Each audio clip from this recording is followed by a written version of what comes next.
What's going on, guys? It's Tim back at you again to bring another video. And today we're going to talk about 4 great tricep exercises to add to your lifting regimen. Before we get started, I just want to ask you guys to like and subscribe. Hope you guys have been finding these videos very helpful so far. Hope you've learned a lot of new exercises and new ways to do them, and that you've added them to your regimen and you've seen new gains. So it is crucial when taking into account how you're going to tackle a tricep workout that you go over all of the functions of the tricep and the fact that there are 3 heads of the tricep. So the 3 functions of the tricep are extension at the elbow joint, is to adduct the arm towards the body and tighten it, and is also to extend the arm behind the body. 3 heads of the tricep are the long head, the lateral head, and the medial head. The medial head is commonly overlooked because it's the smallest, it lies the closest to the elbow, and it can really be hit well by certain body mechanic changes.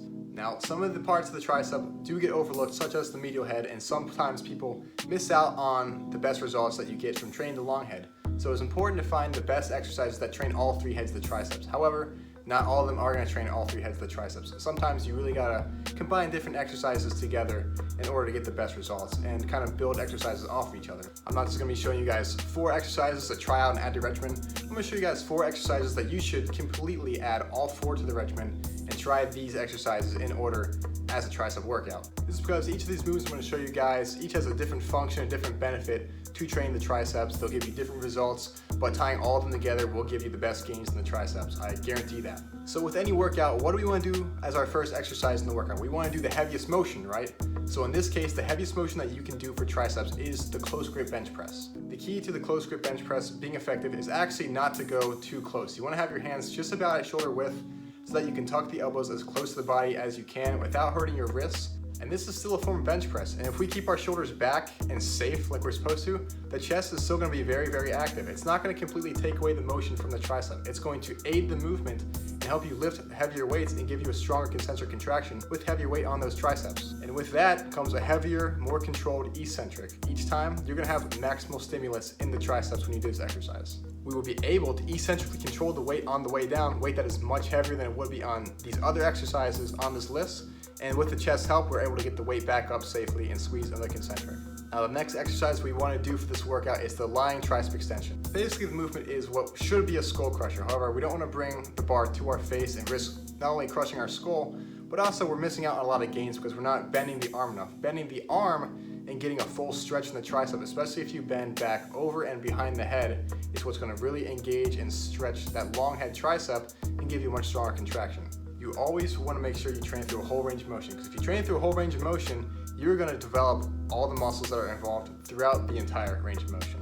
The goal here is also not to lose any tension along the way, and in this case, that means that fully extending the arm has to be done about at a 45-degree angle above the head and not fully over the chest. If we were to extend our arms over our chest when we do this movement like so many people do, we're basically taking tension out of the tricep, getting a weaker contraction, and also engaging the shoulder a little bit as it tries to stabilize the bar and keep it from falling further forward. The same principles of the training can be added to exercise number 3, and that is the overhead dumbbell extension. Now, functionally, this movement is very similar to the lying tricep extension if you do them at the same tempo and the same sort of weight range. However, I see this movement as a bit of a building block off of the last movement because we can actually put our elbows back a little further behind the head, which therefore increases the amount of stretch and range of motion we have during this movement. I just find this is a great movement that can be eccentrically driven, which means more of a slowed down eccentric each time with heavier weight, which will increase the stimulus you get in the long head of the tricep during that stretch.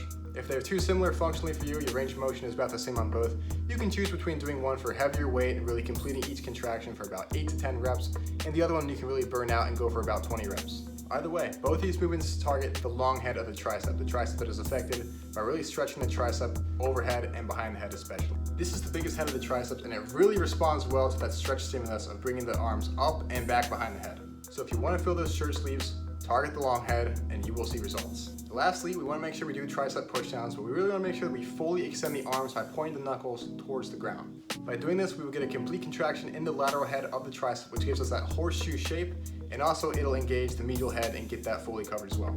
People seriously botch this exercise all the time because they're trying to lift way too much weight. Guys, be real with yourselves. Your triceps aren't going to respond to you pushing the whole stack down with sloppy form because they recognize that you're pushing the whole stack down. The body doesn't look at any movement and say, oh, this is X amount of weight. The body recognizes tension, and if you're going to maximize tension, you have to have good form and good tempo doing these movements. That means keeping the elbows close to the body and extending the arm at the elbow fully, all the way down, point the knuckles towards the ground, complete the contraction, don't use momentum, and don't lean over your hands and your wrists to engage the chest and shoulders, aid the movement, and get as much weight as possible. This is gonna be totally useless. It's gonna take the effects out of the triceps, and you're not gonna see the results you wanna see.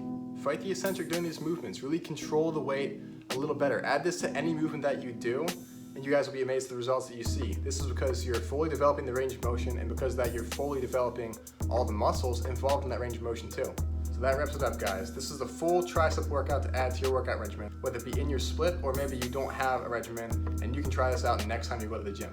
If you guys already do all these exercises, if nothing else, apply what you've heard today about controlling the weight, utilizing the tempo, and completing the range of motion each time, and add that to all your workouts and maximally develop the range of motions for every exercise that you do.